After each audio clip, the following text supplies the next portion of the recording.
Badajoz, todos los archivos de todos los pueblos se los ha llevado a Badajoz y se ha originado un conflicto muy curioso, que no es el caso, pero es cierto que toda esa documentación que yo manejé se encuentra ahora en Badajoz. Es un archivo muy completo desde el siglo XVI, tiene pocas lagunas en los libros sacramentales, de bautismo, de funciones, de bodas y otra documentación riquísima que me sirvió de mucho. Bueno, pues allí estaba yo investigando sobre otro personaje también interesantísimo, Gonzalo Milano, también de Barcarrota, su familia de Salvaleón, probablemente emparentado con el humanista Benito Arias Montano, y era gente del interior, pero que tenían barcos, que hacían el comercio con América, que consiguieron hacer una gran fortuna, un personaje interesantísimo, pero que nunca perdió el contacto con Barcarrota, con el interior. Cuando comparé el caso de Peñaranda con el de Milano, me encontré con mucha similitud. Por ejemplo, contrariamente a lo que decían muchos estudiosos, los judeoconversos o los cristos judíos, que muchas veces no se pueden distinguir unos de otros, mantenían la propiedad de su casa, ¿verdad? Era su linaje, era el sitio inviolable. Solamente así nos podemos explicar el caso de la biblioteca de Barcarrota. Bueno, en el caso de Milano mantuvieron la casa dentro del linaje durante 300 años. Y no sé hasta cuándo llegó, porque a principios del siglo XIX abandoné ya el estudio de los Milano. En el caso de Peñaranda, pues unos 150 años. Desde principios del siglo XVI hasta 1640 y tanto, era la familia dueña de esa casa donde aparecieron los libros, y además era la casa de los médicos, situada 2 casas más allá del hospital. Pues estaba yo investigando sobre Gonzalo Milano y me encontré la copia de un testamento de una señora que era la viuda de un Francisco de Peñaranda, médico, que en 1643 ordenaba vender su casa. Ella estaba en Zafra, otra ciudad muy ligada también al linaje judeo-converso, ordenaba vender su casa porque las propiedades inmobiliarias en la frontera no valían ningún dinero a causa de la guerra de restauración. Era un fenómeno que ocurría a un lado y al otro de la frontera, ¿verdad? La inseguridad y la depreciación de las propiedades inmobiliarias.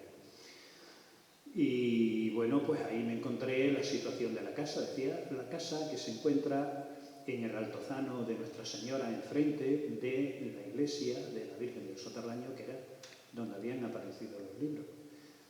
Me resultó extraño, empecé a raíz de ahí a investigar, empecé a tirar del hilo, ¿verdad? Y me encontré con otro Francisco de Peñaranda del siglo XVI, un pleito a causa de la muerte de su hijo en Perú, y me dio muchísimas noticias y es el sitio donde más información he encontrado sobre Francisco de Peñaranda, eso y el archivo parroquial de Barcarrota. El ocultador de los libros, Francisco de Peñaranda, pues nació en Llerena, un sitio muy singular también de Extremadura. Ahí se estableció el Tribunal de la Inquisición. Nos puede parecer un sitio excéntrico, ¿verdad? Lo lógico es que se hubiera establecido en Mérida, en Badajoz. No se estableció en el sur. Y se estableció en el sur porque era donde se concentraba la población de origen judío y donde se daban la mayoría de los casos de judaizantes. Y ahí se estableció el tribunal. Él nació ahí, con toda seguridad nació siendo judío, hacia 1488, 1490, antes de la expulsión de 1492,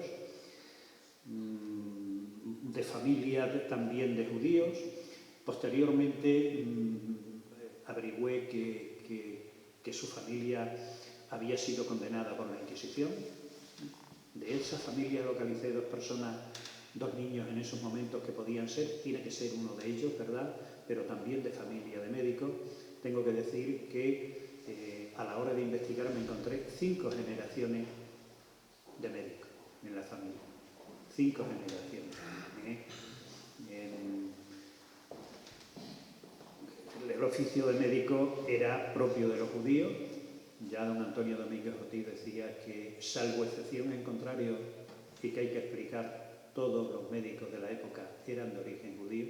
No era un oficio grato para el cristiano viejo, ¿verdad? El hecho de ser ya médico, médico o boticario, te estaba indicando el origen.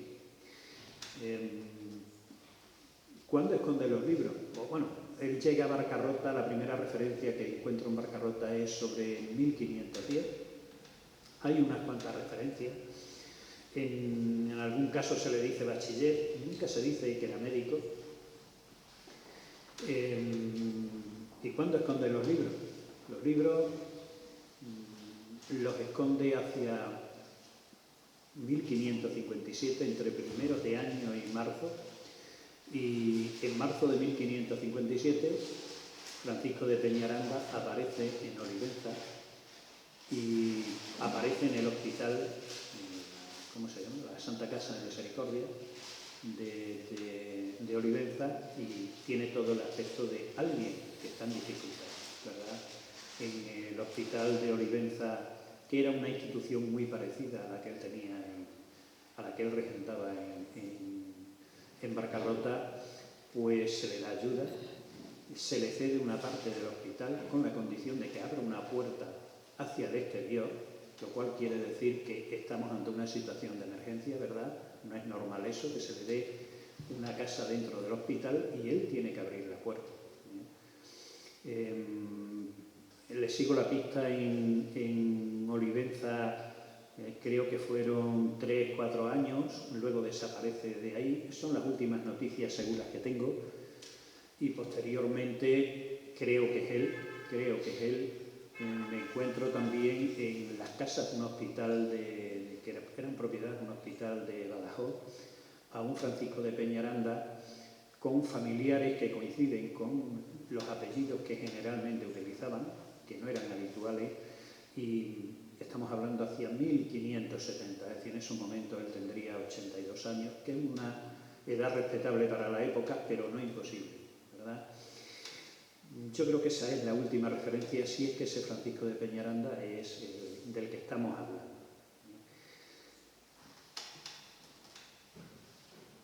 ¿Qué tipo de formación tenía Francisco de Peñaranda? Pues la clásica de un médico que empieza a formarse en el siglo XVI.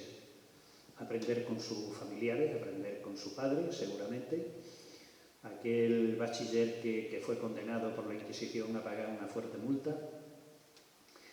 Posteriormente estuvo en Salamanca, pero aparece solamente un año, examinándose, prácticamente, pues eso, haciéndose licenciado, porque ya corrían otros tiempos. Tiene un hijo que aparece en todas las crónicas de la conquista de Perú, Fernando Enrique. En ningún momento en las crónicas se dice que él era médico, simplemente se dice el bachiller Enrique. Es un personaje interesantísimo. Tomó partido por Diego de Almagro en la lucha civil entre Almagro y Pizarro, y Francisco Pizarro, pero curiosamente lo asesinan sus mismos compañeros, los almagristas, ¿verdad? Lo montan en un barco en Lima y en alta mar matan a él y a otro personaje, y los echan al mar. En ese barco iba la viuda del hermano de Francisco Pizarro, que lo habían asesinado en Lima, y decía que es un personaje interesantísimo porque Cieza de León, el mejor cronista de lo que sucedió en la conquista de Perú y posteriormente de la cultura de los incas, tiene una frase que habla del otro, el compañero que matan con él, un tal Capitán Chávez, que también era del mismo pueblo de Llerena, del mismo pueblo que Francisco de Peñaranda. Yo creo que eran familiares. Tengo que decir que Cieza de León, el cronista, era familiar también de Francisco de Peñaranda, pero en ningún momento habla ni de Llerena ni de su pariente que habían asesinado. Nunca dice que es pariente, de la misma manera que el secretario de Pizarro que era Cazalla, que algunos de sus familiares acabaron en la hoguera, en Llerena. En ningún momento dice que Cazalla era primo hermano suyo tampoco, ¿verdad? Cieza de León tenía miedo, evidentemente, a que se supieran sus orígenes, o por lo menos que se expandieran. Cieza de León cuenta que cuando a estos dos los deciden los almagristas matarlos, ejecutarlos, parece ser que por una disputa por una india libidinosa, dice la fuente, dice él, ¿verdad? Cuando lo van a matar le notifican que efectivamente le van a quitar la vida y que si querían confesarse. Y entonces Chávez dice que ¿para qué quería confesarse? Si eso es absurdo, ¿verdad? Porque ya la potencia divina tiene decidido si yo voy al cielo o voy al infierno. ¿Para qué sirve confesarse? Entonces, Cieza de León en su crónica se escandaliza, por lo menos formalmente, ¿verdad? Pero no estamos ante gente normal. Ni Chávez ni Hernando Enrique. Hernando Enrique es famoso en Perú porque lo consideran el creador de la bebida alcohólica nacional, el pisco. Yo le preguntaba a algunos de mis colegas sobre esto y decían que claro, que es que introdujo el alambique, pero bueno, el alambique es un método para extraer las esencias de las cosas, ¿no? O sea que puede ser precisamente un médico para hacer medicina, no para hacer una bebida alcohólica, de tal manera que eso así no le vamos a tocar, no sea que se cabríen los peruanos, que con eso del pisco son muy sensibles, ¿verdad? Bueno,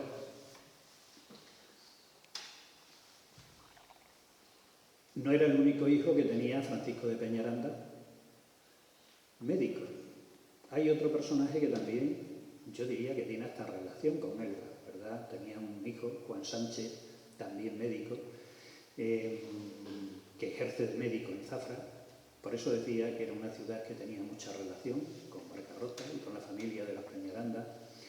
Este Juan Sánchez se casa con Catalina Méndez y me di cuenta tardíamente, pero me di cuenta afortunadamente, porque un bisnieto, el nieto es 3 generaciones después, un descendiente suyo dice que su abuela se llamaba Catalina Méndez de Soto, que son los apellidos del conquistador Hernando de Soto. Que parece ser que en ningún sitio se dicen los nombres de los padres, pero que su padre parece ser que era de portugués, que llevó portugueses en su expedición a la Florida y que intenta esconder todos sus orígenes de cualquier manera. En la expedición de Hernando de Soto iba el fidalgo de Elvas, del que no sabemos el nombre, curiosamente, hemos comentado muchas veces Juan y yo, hablando del asunto, ¿cómo se puede publicar un libro sin decir quién lo escribe, ¿verdad? Siendo un libro no heterodoxo, un libro de una expedición a la Florida. Sin embargo, sí tienen sus explicaciones, como ya veremos posteriormente. De modo que este médico, con su mujer, nos da la pista de que Francisco de Peñaranda y Hernando de Soto eran familiares. Y además, siguiendo la antigua pauta de judíos, de judaizantes, de casarse entre ellos, de la endogamia, ¿verdad? Por aquello de la confianza y por otras muchas cosas. Bueno, y todavía nos encontramos otro médico famoso de la familia. Nos encontramos a otro personaje, hijo de Juan Sánchez, que toma el apellido Enríquez también, y que fue también a Perú, y fue ni más ni menos que el médico del virrey, el conde de Nieva.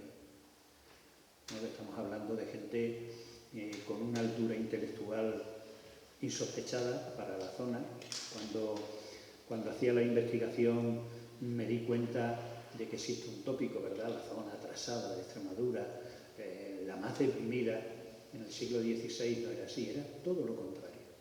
Estamos hablando de gente que manejaba muchísimo dinero. Era esa zona donde se concentraba la población de origen judío, que por un lado tenía, como dijimos esta mañana, el centro económico importantísimo de Sevilla, que les abría las puertas a toda América, y teníamos también el centro económico de Lisboa, que le abría las puertas a todo lo que es el comercio con Asia y con África, ¿verdad? Y esta gente invertía y participaba en todo esto. era el sitio bueno, el sitio, el mejor sitio. Y bueno, Francisco de Peñaranda, como decía, es una muestra más de esta gente que tiene mucho dinero, que tiene un nivel cultural altísimo. Con él se formaron médicos importantes. Uno de ellos, Andrés Jaramillo. Jaramillo era de Barcarrota hacia afuera. Dentro de Barcarrota era el linaje judeoconverso de los muleros, ¿verdad? Ya en el siglo XVI los gitanos empiezan a hacer el comercio con los burros, los mulos, los caballos, pero anteriormente eran los judíos los que hacían ese comercio, era el mulero. Pero su apellido de disimulo era Jaramillo. Andrés Jaramillo llegó a ser catedrático de medicina en Salamanca, fue compañero de su hijo en Salamanca, del que asesinaron en Perú, y curiosamente el Lazarillo de Tormes que aparece en la biblioteca de Barcarrota, con toda seguridad fue él quien se la mandó a su maestro a Barcarrota. No sabemos qué es lo que ocurrió, pero deja Salamanca y aparece siendo el médico de un pueblecito al lado de Medina del Campo, que es donde se publica el Lazarillo, en Alaejos, y en Alaejos él hace testamento y posiblemente muere. Las últimas noticias son 1565 y aparte de dar algunas noticias interesantes en el testamento, pues nos lo ubica allí en Alaejos, es decir, al lado de Medina, ¿verdad? Y seguramente es él quien mandó, no hay otra conexión de Barcarrota con Medina del Campo. Y seguramente fue él quien mandó ese Lazarillo, esa segunda edición, esa edición desconocida del Lazarillo, quien la mandó a su maestro a Barcarrota. La cronología, pues ya saben ustedes que la Biblioteca Barcarrota, el último libro, de 1543, por ahí, y luego hay un libro descolgado, que es el Lazarillo, 1554. Es algo que llega después. Este Andrés Jaramillo, les hablaba del nivel cultural de la zona, este Andrés Jaramillo fue hermano de un Juan Jaramillo que estuvo en la expedición con Vázquez de Coronado, que recorrió todo el suroeste de los Estados Unidos. Es la expedición que descubrió el Gran Cañón del Colorado. Después de ello, los europeos no pisaron aquellas tierras hasta 300 años después. Y dejó una relación escrita. Dejó una relación escrita, una pequeña crónica de eso. Pero es que estos Jaramillos tenían un tío carnal, que estuvo con Hernán Cortés en la conquista de México.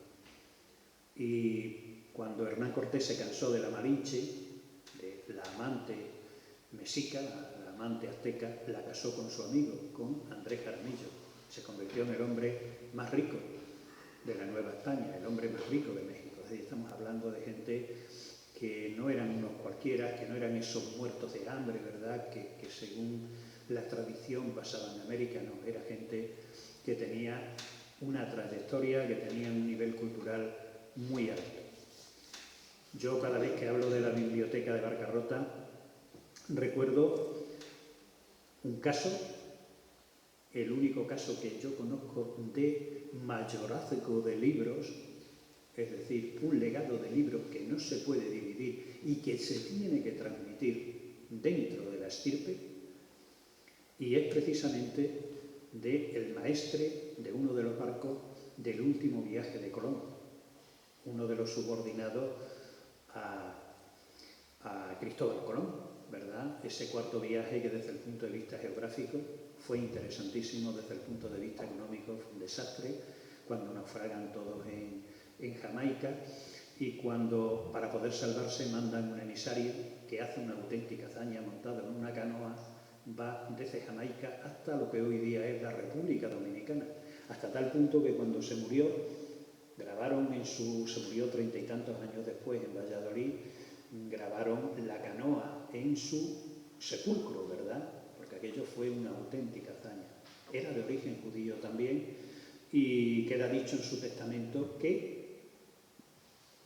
él tiene una serie de libros que no quiere que se pierdan fuera de la familia. Y curiosamente, algunos de esos libros son los que aparecen en la biblioteca de Barcarrota, por ejemplo, La lengua de Erasmo. Pero curiosamente, otro de los libros que están en la exposición, el de Flavio Josefo, ¿verdad? La lucha contra los romanos. Y donde dice que quiere que sus hijos aprendan, ¿eh? Y que esos libros no se dividen. Si lo pensamos bien, ¿qué fue lo que hizo Francisco de Peñaranda? Escondió sus libros, hizo otro mayorazgo, ¿verdad? No quiero que estos libros se pierdan, no los quiero quemar. Era una época dificilísima. Él huye en 1557 porque había cambiado el signo de la política española, externa e interna. 1556 sube al poder Felipe II y cambia todo radicalmente. No era ese gobierno permisivo del emperador, no, sino que empiezan a actuar de otra manera. Empieza a utilizar la Inquisición como un elemento ideológico y de acabar con cualquier disidencia interna. Y evidentemente algo debió de ocurrirle a la familia o a él, a Francisco de Peñaranda, cuando de esa manera precipitada abandona Barcarrota en 1557. Los libros que él esconde son los libros peligrosos de la biblioteca del médico. ¿Cuánto tiempo tengo? ¿Cuánto? 2 minutos más. 10. Bueno. Es que no entiendo yo bien a Asao. Muchas veces me hablan portugués así cerrado y no tengo yo... Bueno, ¿qué estaba yo diciendo? Yo ya no me acuerdo. Era... ¿de qué libros se escondió? Sí, eran los libros peligrosos, ¿verdad? De un médico. Y eran los libros peligrosos en ese momento. Ojo, todavía no se había confeccionado el primer índice de libros prohibidos en España. Es 2 años después. 1559, pero en 1559 todos estos libros ya aparecen en el índice y en estos momentos te pillan con alguno de estos libros y tenía serios problemas. Es indicativo también de su formación. Ahí aparecen libros de astrología, aparecen libros de quiromancia que la gente muchas veces confunde con la astrología, son cosas similares, no exactamente igual, ¿verdad? Pero sí, la astrología, la quiromancia se enseñaba en la universidad. Había una cátedra de astrología en Salamanca, eso se aprendía en todas las universidades, ¿verdad? Y lo malo es que cuando se da un paso más adelante, que es, por ejemplo, adivinar el porvenir a través de la astrología o a través de la quiromancia, eso sí era lo peligroso, era lo que se llamaba la astrología judiciaria. Y eso sí estaba combatido y penado por la Inquisición. Muy penado. A nosotros nos puede parecer sorprendente que personajes de primera línea científicos que están en la historia de la ciencia, como Miguel Servet, creyeran firmemente en la astrología o en la quiromancia. Pero es que creían firmemente y lo defendían. Miguel Servet, como ustedes saben, fue el descubridor de la pequeña circulación de la sangre, la circulación pulmonar, y curiosamente no tuvo problemas con eso en Francia. Ni siquiera tuvo problemas cuando escribió un tratado más o menos poniendo en duda la Santísima Trinidad. ¿Cuándo y por qué tuvo él problemas en Francia? Pues tuvo problemas en Francia, en la Sorbona, cuando se le ocurrió escribir un tratado defendiendo la astrología, pro-astrología, ¿verdad? Tuvo que cambiarse de nombre, tuvo que salir huyendo, tuvo que esconderse, lo protegió el primado de la Iglesia francesa, en Viena del Delfinado, en fin, tuvo muchos problemas, precisamente por la astrología. La astrología judiciaria, si lo llegan a pillar en París, pues seguramente lo hubieran quemado. Lo quemaron otros de otros signos, como ustedes saben, en Ginebra. Pero aparece ese tipo de libro tan peligroso. Aparece un libro para mí fascinante que es el Alboraique. El Alboraique, si tuviéramos que hablar de un libro que se asocia a los judíos extremeños, sería ese, el Alboraique, donde al empezar el autor anónimo dice que eso pues se escribe en la zona de Llerena, que era el pueblo de Francisco de Peñaranda. Y él seguramente hasta sabría quién escribió ese libro. Es una diatriba durísima contra la gente, los judíos que acababan convirtiéndose al catolicismo. Eran los alboraicos y se referían al burak, aquel animal que en sueños Mahoma dice que lo llevó al cielo, en sueños en Jerusalén, y era un animal que no tenía ninguna característica pura de un animal, no era un caballo, no era una vaca, no era un burro, sino que era una mezcla de todo. Tú no eres ni cristiano, ni judío, no eres nada, ¿verdad? Y lo hablaba, esa crítica tan dura, alguien que seguía siendo judío y que le molestaba que uno de su religión se hubiera convertido al catolicismo. Hay gente, sobre todo, que procede de la literatura, no de la historia. El problema de la biblioteca de Barcarrota es un problema histórico, no literario, evidentemente, ¿verdad? Pero dice que no, que eso podía haberlo escrito un cristiano viejo, eso es prácticamente imposible. El alboraique es el compendio de las costumbres judías de la época, de los judíos del siglo XV, el mejor compendio que existe, sin lugar a dudas. Pero es que también, por cierto, es el único libro que se estropeó cuando aparecieron los libros con el tico del albañil, y es el único libro que se dañó. Peñaranda se preocupó de preservarlos muy bien. Cuando escondió los libros en ese hueco, en la parte de arriba de la casa, en el muro maestro, los envolvió con paja para protegerlo del frío, para protegerlo del calor, en fin, y seguramente con la intención de recuperarlo, o si no, como ellos mismos decían, para que lo encontrara alguien de su generación posteriormente. Es decir, él lo escondió en su casa. La parte de abajo de la casa sigue estando como en el siglo XVI, con la bóveda, una casa antigua. No podríamos decir a la vista de la casa que es una casa del siglo XVI, que es una casa de arquitectura popular de cualquier pueblo de Extremadura. Se construía de la misma manera en el siglo XVI que en el siglo XIX y a principios del siglo XX, ¿verdad? La misma manera de construir. Y hablaba de los libros, pues había otros libros peligrosos, evidentemente, todos ellos, los libros de Erasmo, La Lingua, Divitiosa, Licundia, esos eran libros que Erasmo, en esta época que estamos hablando, ya el hecho de ser de Erasmo ya tenía problemas, pero es que La Lingua es uno de los libros más peligrosos de Erasmo.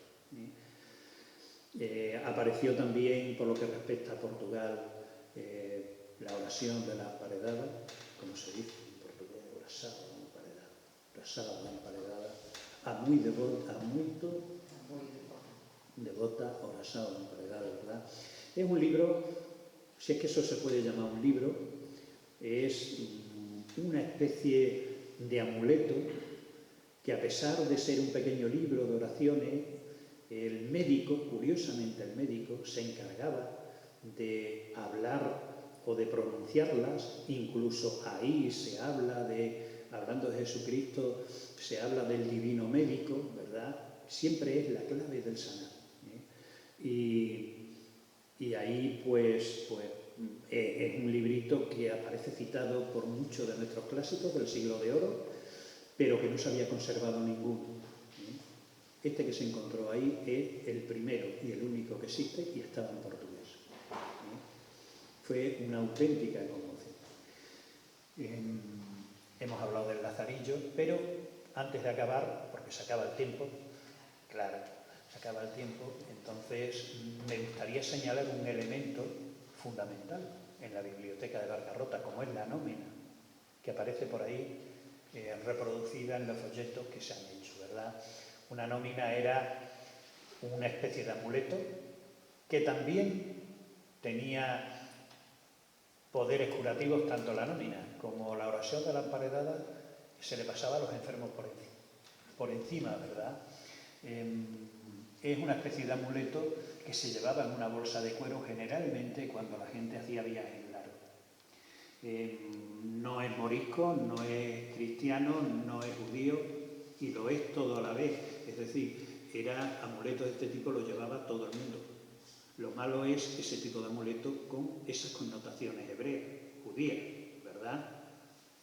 y es un amuleto que alguien en Roma, 1551, 23 de abril, 23 de abril para nosotros hoy es el día del libro, entonces era el día de San Jorge, el patrón de Portugal, pero el patrón de Aragón, el patrón de Inglaterra, el patrón de muchos sitios, ¿verdad? Que por cierto se dice ahí en italiano, se le dice a quien llevaba la nómina, sé que te acuerdas o algo así, de tu patria, que como la mía, ¿verdad? Y pone la fecha del 23 de abril. Se hace en Roma, 1551, 23 de abril, utiliza un texto muy interesante para comunicarse con alguien de Barcarrota, que es Peñaranda, es decir, es un amuleto que lleva el portador, pero que tiene que entregar a alguien en Barcarrota, y así lo hace porque Peñaranda lo guarda como algo de lo más querido con los libros, ¿verdad? Utiliza para comunicarse un texto de Eusebio de Cesarea, de la historia eclesiástica, donde también utiliza las claves del sanar. Es el texto de un médico a otro médico. Y está en latín y que, bueno, se los voy a leer para acabar, pero que siempre, siempre subyace la clave del sanar en la biblioteca de Barcarrota, ¿verdad? Dichoso tú que has creído en mí sin haberme visto, porque de mí está escrito que los que me han visto no creerán en mí y que aquellos que no me han visto creerán y tendrán vida. Mas acerca de lo que me escribes de llegarme hasta ti, es necesario que yo cumpla aquí por entero mi misión y que después de haberla consumado, suba de nuevo al que me envió. Cuando haya subido, te mandaré a alguno de mis discípulos, el que llevaba la nómina, ¿verdad? Yo no voy, pero te mando a mi discípulo, que sanará tu dolencia y os dará vida a ti y a los tuyos. Hace referencia al rey Agar, personaje, yo diría que mitológico, no sé si falso, ¿verdad?, que se supone que le escribió a Jesucristo pidiéndole que fuera a curarlo, que hiciera un milagro, que lo curara a él y a su familia, que tenían la enfermedad judía por antonomasia, la lepra, ¿verdad? Y le dice esto, ¿Quién era este personaje? Pues aparece ahí en la orla, lo pueden ustedes leer, Fernão Brandão, portugués de Évora. Curiosamente, Fernão Brandão tira por tierra cualquier teoría de un librero irresoluto e ignorante, porque encontré a Fernão Brandão en Barcarrota unas cuantas referencias, algunas de ellas importantísimas, y ahí estaba siendo vecino de Barcarrota, pero la biblioteca de Barcarrota no apareció en su casa, apareció en la casa de su maestro o su amigo. Su casa estaba en la plaza y donde aparecieron los libros era la casa del altozano de Nuestra Señora. Es un personaje importantísimo, Fernão Brandão. Bueno, pues yo no los castigo más y si acaso luego ustedes me quieren preguntar, pues yo, si puedo responder, les responderé.